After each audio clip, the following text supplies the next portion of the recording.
Hi viewers, எப்படி இருக்கீங்க? மீண்டும் வெண்ணுராணி சமையல் ப்ரோக்ராமில் உங்களை சந்திக்கிறதுல பெரும் மகிழ்ச்சி. இன்றைக்கி நம்ம பார்க்க போகிற டிஷ்ஷு ரொம்ப பாப்புலரான ஸ்ட்ரீட் ஃபுட்டு, எல்லாருக்கும் பிடிச்ச சிலோன் பரோட்டா. இதை சிலோன் பரோட்டாம்பாங்க, கொத்து பரோட்டாம்பாங்க, அப்புறம் லேயர்டு பரோட்டா, இது லச்சா பரோட்டாம்பாங்க. எல்லாம் ஒன்று தான். இது எப்படி லேயராக வருது, அதுதான் இன்னைக்கு பார்க்க போகிறோம். இப்போ தேவையான பொருட்கள் பார்க்கலாமா? சிலோன் பரோட்டா செய்ய தேவையான பொருட்கள்: மைதா 2 கப், உப்பு தேவையான அளவு, எண்ணெய் மேலே தடவை. சரி, இப்போ சிலோன் பரோட்டா செய்முறைக்கு போகலாமா? மைதா போட்டுக்கோங்க. நான் கொஞ்சமாக பண்ணி காட்டுறேன், ஏன்னா நான் ஏற்கனவே பிசைஞ்சு ரெடியாக வச்சுருக்கேன். ஏன்னா இது கொஞ்சம் ஃபியூ ஹவர்ஸ் வைக்கணும், வச்சா தான் நல்லா பருத்தோம். அதனால் கொஞ்சம் முன்னாடியே பண்ணி வச்சுட்டேன். சிறிதளவு பேக்கிங் பவுடர்.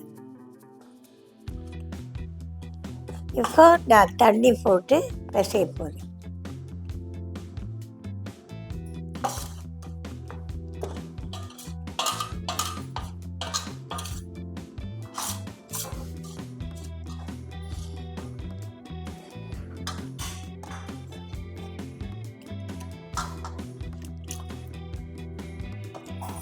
தெளித்து தெளித்து பிசைங்க, ஊற்றக்கூடாது.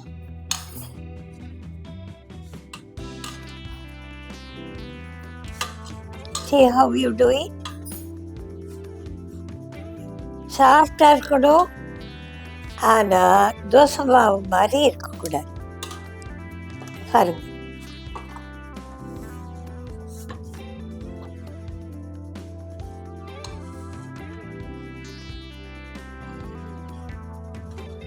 இந்த மாவு சுமார் 2லேருந்து 3 மணி நேரம் வச்சுருக்கேன்.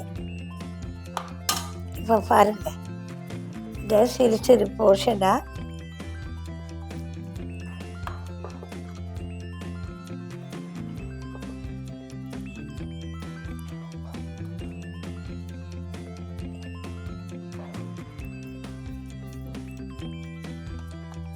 நம்ம பிசைந்த மாவை 2 மணி நேரம் ஊற வச்சு மேலே எண்ணெய் தடவி பாருங்க.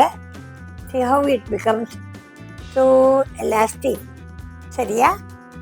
இப்போது உள்ள எண்ணெய் வச்சு 4 பக்கம் இழுத்து மூடவும்.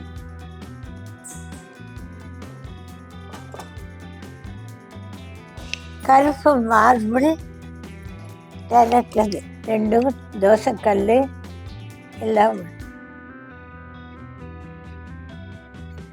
இப்போ பாருங்க,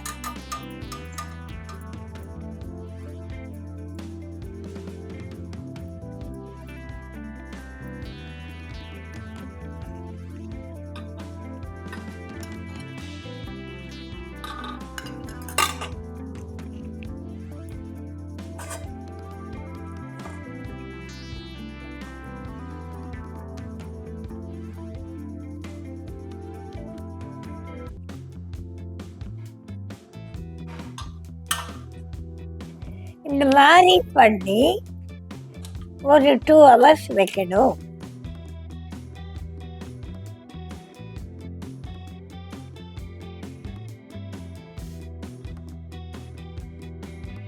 இப்போ பாருங்க, see how it can stretch. கடையில் நல்ல பெருசாக அந்த மாதிரி பண்ணி இப்போ பாருங்க, லேயர் வந்தா அந்த மாதிரி பண்ணிடுவாங்க. இன்னொரு வாட்டி காட்டுறேன். நல்லா மெலிசாக்கி ஸ்ட்ரெச் பண்ணி துணி துவைக்கிற மாதிரி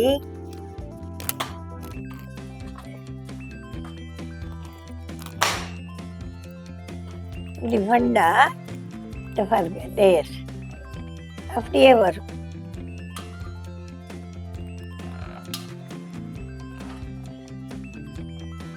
புரியுதா? இப்படி பண்ணலாம். அல்லது இப்போ நான் பண்ணுறது பிகினர்ஸ்க்கு ஈஸியாக இருக்கும்.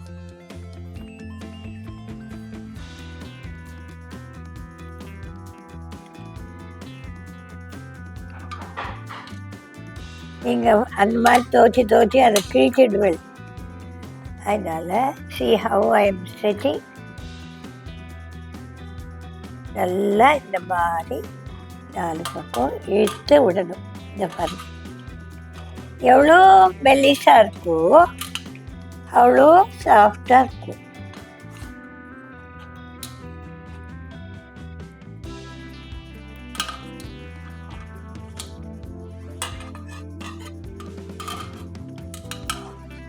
இப்போ இந்த 2 விரலையும் எப்படி வச்சு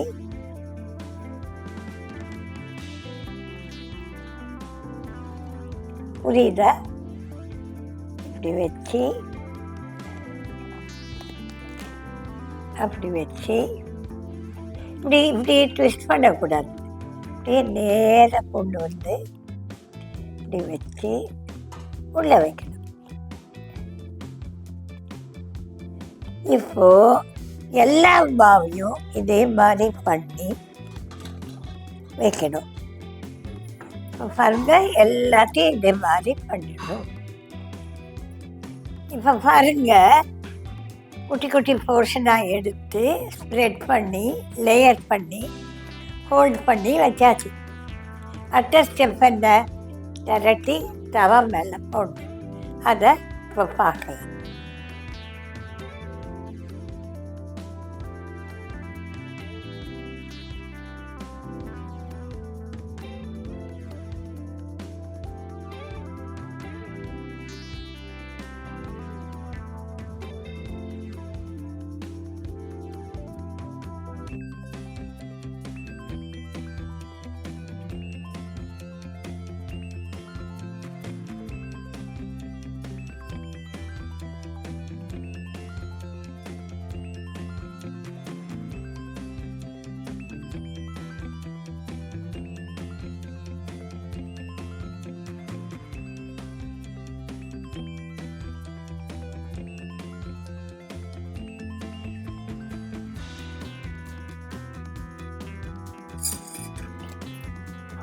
ரொம்ப மெலிசாக போட வேண்டாம்.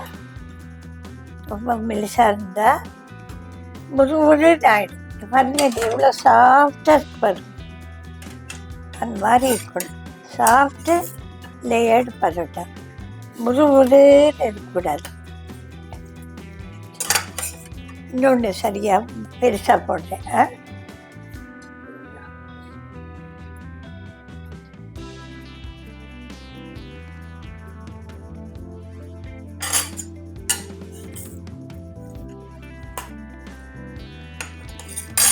எண்ணெய் விடுறதுக்கு அவசரப்படக்கூடாது. உள்ளே வேகணும். Press nicely until it gets done inside. உள்ளே வேகாமல் இருக்கக்கூடாது. பாருங்க முள்ள முள்ள அதுவே பஃப் ஆகும் மேலே.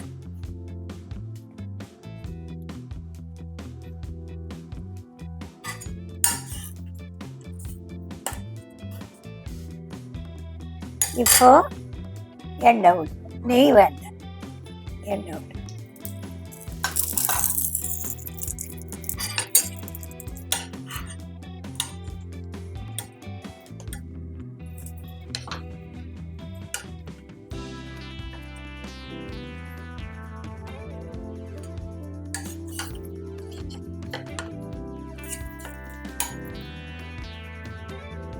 இந்த கோல்டன் கலர் வரணும். வந்தாச்சா?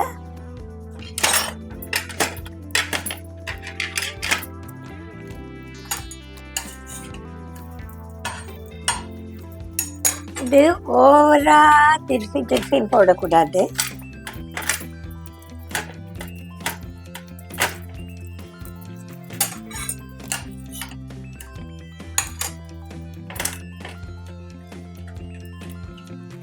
இப்போ பாருங்கள்,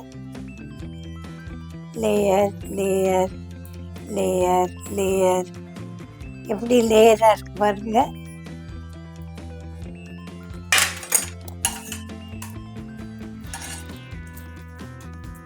தவா ரொம்ப சூடாக இருக்குது, ஆஃப் பண்ணுறேன். அந்த சூடே போதும்.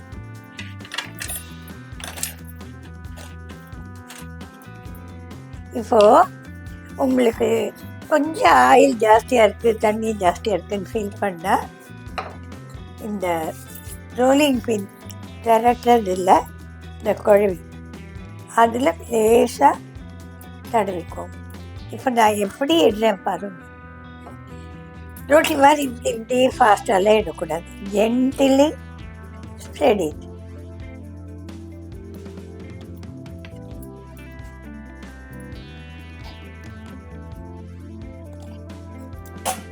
ஓகே, இப்போ தவால இது சூடாகட்டும். இது பாருங்க, இப்படி வச்சு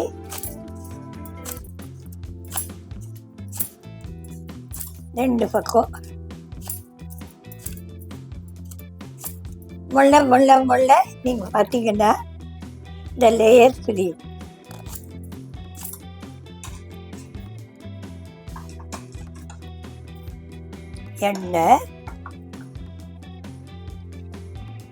எண்ணெய் காய்ந்ததும் இதுக்கு பூண்டு வெங்காயம் தொட்டுலஸ்க்கு எதுவும் கிடையாது. சிம்பிள் பச்சடி. தேங்க்யூம்மா.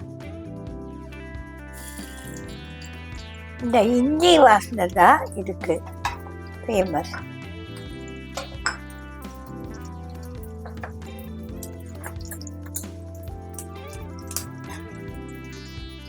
கடுகு இஞ்சி வதங்கின உடனே தக்காளி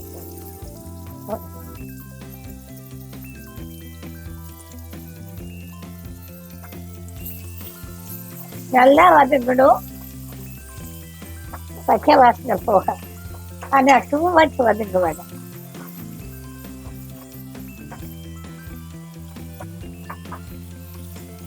இப்போ most important is salt.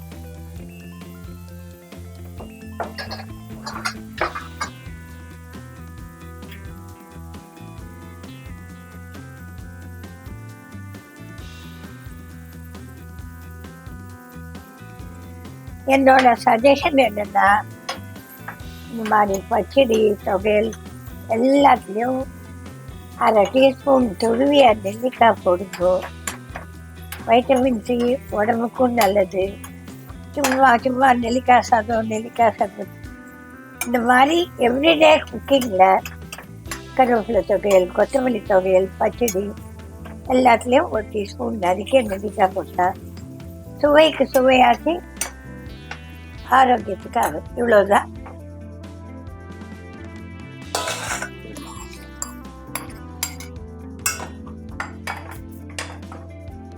பார்த்தீங்களா?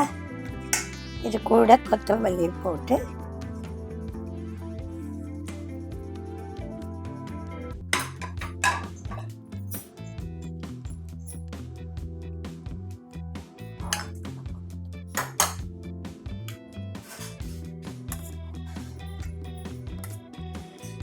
ஓவரா தயிர் இருக்கக்கூடாது, ஓவரா தக்காளி. பார்த்தீங்களா? Well balance. புளிப்பு காரம் எல்லாருக்கும். கொஞ்சம் பச்சை மிளகாய் போட்டுக்கலாம். இப்போ பார்த்தீங்கன்னா இந்த தக்காளி பச்சடி ரெடி. கொஞ்சம் கர்டில் மாதிரி இருக்குது, பிகாஸ் சூடான தக்காளி அதில் போயிருக்கு. நல்லா ஊறிட்டு இருக்கும். பச்சை மிளகாய் எண்ணெயில் வதக்கணும்னு இல்லை, மேலே. இன்ஃபேக்ட் நீங்கள் குழந்தைகளுக்கு பச்சை மிளகாய் இல்லாத வச்சுட்டு பரிமாறும் போது இப்படி போட்டு பரிமாறும். இப்போ பாருங்க, உள்ள நம்ம தவாவில் போட்டு எடுத்து ஃபேண்டாஸ்டிக்காக. Can you see the layer லேயராக வேணும்ட்டு தான் நான் குட்டி குட்டியாக பண்ணேன். பிகினர்ஸ்க்கு இதுதான் நல்ல லேயர் வந்துருக்கு. இந்த மாதிரி எல்லாத்தையும் போட்டு எடுத்தாச்சு. மைதா, உப்பு, பிசையறதுக்கு தண்ணி, கவர் பண்ணுறதுக்கு எண்ணெய், பேக்கிங் பவுடர் விருப்பப்பட்டால். ஏன்னா மாவு குயிக்காக ஊறணும் அப்படின்னா பேக்கிங் பவுடர் எல்லாத்தையும் சேர்த்து பிசைஞ்சு மேலே எண்ணெய் தடவி ஒரு 2 hours ஊற வச்ச பிறகு சிறு சிறு உருண்டைகளாக்கி வைக்கவும். திருச்சியும் அதை ஒரு 1 மணி நேரம் கழித்து எடுத்து அதை கையில் குழித்து நடுவில் எண்ணெய் போட்டு நல்லா ஃபோல்டு பண்ணி வைக்கவும். பிறகு ஒரு தட்டு, தாம்பாளோ இல்லைன்னா ரோலிங் போர்டு எதுலையா கிச்சன் மேடலில் கூட பண்ணலாம். பரத்தி ஹோல்டு பண்ணி அந்த மடிப்புகள் வந்த உடனே சுருட்டி வைக்கவும். சில மணி நேரம் கழித்து மெதுவாக இட்டு சூடான தவாவில் மேலே போட்டு 2 பக்கமும் திருப்பி போட்டு மேலே எண்ணெய் ஊற்றி சிவந்த பின் எடுத்து இரு உள்ளங்கையிலும் வைத்து கையால் அழுத்தவும். இவ்வாறு தட்டினால் அந்த லேயர்ஸ் எல்லாம் நல்லா பிரியும். அவ்வளோதான். சுட சுட பரிமாறவும். மைதா, salt and water together make a soft dough and cover with oil. Divide into small portions and cover with oil. After 1 hour, place oil in the center and keep aside.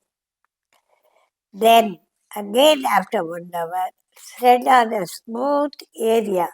It can be a plate or a kitchen board or anything.